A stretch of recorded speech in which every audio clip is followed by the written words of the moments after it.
இப்போ நம்ம DNA counselling 2025 இந்த சர்டிஃபிகேட் வெரிஃபிகேஷன் ஸ்டேட்டஸ் இதுதான் நம்ம வந்து பார்க்க போகிறோம். ஸோ சர்டிஃபிகேட் வெரிஃபிகேஷன் பார்த்தீங்கன்னா நமக்கு வந்து ஸ்டார்ட் ஆயிடுச்சு.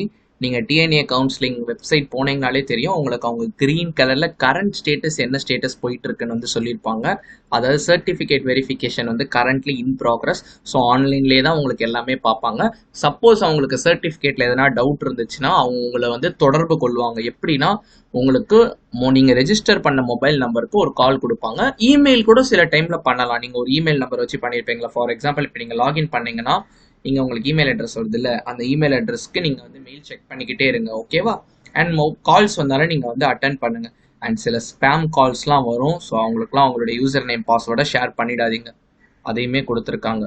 அண்ட் உங்கள் எல்லாருக்குமே தெரியும் நமக்கு வந்து ஸ்கெடியூல் நமக்கு வந்து போட்டிருந்தாங்க. ஸோ நீங்கள் பார்த்தீங்கனாலே தெரியும் டிஎன்ஏ 2025 ஸ்கெடியூல். அதில் பார்த்தீங்கன்னா நமக்கு எத்தனை டேஸ் டைம் இருக்குன்னு கேட்டிங்கன்னா 10ஆம் தேதி, அதாவது பார்த்தீங்கன்னா வே பிஃபோர், நான் இன்னைக்கு 13 வீடியோ ஷூட் பண்ணிட்டு இருக்கேன். 10ஆம் தேதி நமக்கு வந்து ஸ்டார்ட் ஆயிடுச்சு. 20ஆம் தேதி வரைக்கும் நமக்கு டைம் இருக்கு. ஸ்டில் 7 more days நமக்கு வந்து இருக்கு.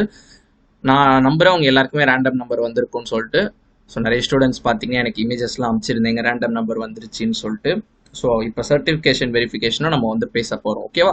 ஸோ நீங்கள் இப்போ சப்போஸ் உங்களுக்கு ஃபர்ஸ்ட் ஒரு ஸ்டூடெண்ட் எனக்கு அமிச்சாங்க. என்னன்னு கேட்டிங்கன்னா ரேண்டம் நம்பர் வந்த நாள் பார்த்தீங்கன்னா உங்களுக்கு வெறும் இந்த அப்லோட் ஸ்டேட்டஸ் மட்டும்தான் அவங்களுக்கு வந்து இருந்துச்சு. கீழே வந்து சர்டிஃபிகேட் வெரிஃபிகேஷனை பற்றி எந்த ஒரு காலமும் அவங்க வந்து கொடுக்கல. ஓகேவா.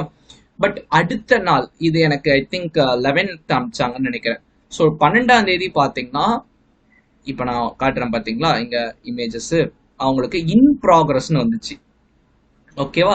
ஸோ இன் ப்ராக்ரஸ்னு வந்துருச்சுன்னா வெரி ஃபியூ டேஸ்ல உங்களுக்கு கம்ப்ளீட்டட்னு வந்துடும். ஸோ உங்களுக்கு புரியும்னு நினைக்கிற ஸ்டெப்ஸ்.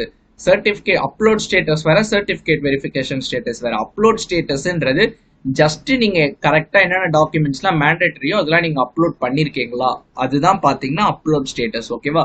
ஸோ அதுக்கும் உங்க சர்டிஃபிகேட் வெரிஃபிகேஷன் ஆயிடுச்சான்றதுக்கும் சம்பந்தம் இல்லை. பட் பயப்பட தேவையில்லை. அது சர்டிஃபிகேட் வெரிஃபிகேஷன் உங்களை காட்டலாம். எல்லாருக்குமே ஃபர்ஸ்ட் இப்படிதான் இருக்கும், கம்ப்ளீட்டட் சக்சஸ்ஃபுல்லின்னு. அடுத்துதான் உங்களுக்கு எப்படி மாறும், உங்களுக்கு இன் ப்ராக்ரஸ்னு மாறும். ஸோ உங்களது அவங்க வந்து கியூல வந்து கொண்டு வந்துட்டாங்க. ஆக்சுவலி பேட்சா தான் பண்ணுவாங்க. ஒரு 1000 பேரோ ஒரு 2000 பேரோ, நான் கம்மியா சொல்றேன் கவுண்ட், ஒரு எக்ஸாம்பிளுக்கு நான் கொடுக்குறேன். ஓகேவா. ஸோ அப்படி பேட்சா பண்ணும்போது அந்த பேட்ச்ல நீங்க வந்துட்டீங்கன்னா உங்களுக்கு இன் ப்ராக்ரஸ் போட்டுருவாங்க.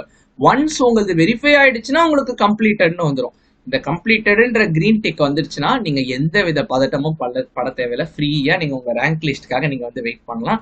அண்ட் சாய்ஸஸ் நீங்க வந்து ப்ரிஃபர் பண்ணலாம். ஸோ கவுன்சிலிங்க்கு சாய்ஸ் ஃபில்லிங்னு ஒரு இம்பார்ட்டன்டான ஸ்டெப் இருக்கு. என்னென்ன காலேஜஸ்லாம் நான் நீங்க சாய்ஸ்ல வைக்க போறீங்களோ அதை நீங்களே வந்து ப்ரிப்பேர் பண்ணலாம். ஓகேவா. ஃபைன். ஸோ இன் ப்ராக்ரஸ்னு வந்தாலும் பயப்பட தேவையில்லை. அண்ட் எதுவுமே வராம இன்னும் ஸ்டார்ட் ஆகாம இருந்தாலும் பயப்பட தேவையில்லை. அதுக்கு தான் நான் வந்து சொல்லியிருந்தேன் உங்களுக்கு. நீங்க இந்த பீரியட் நீங்க வந்து பார்க்கணும். உங்களுக்கு ஆன்லைன்ல தான் பாக்குறாங்க ஃப்ரம் 10th இருந்து 20th. ஓகேவா. எந்த விதத்திலும் பதட்ட கொள்ள வேணாம். ஸோ நீங்க வந்து கமெண்ட் செக்ஷன்ல வந்து சொல்லுங்க, இதை லாகின் பண்ணி பார்த்துட்டு செக் பண்ணிட்டு உங்க ஸ்டேட்டஸ் என்னன்னு.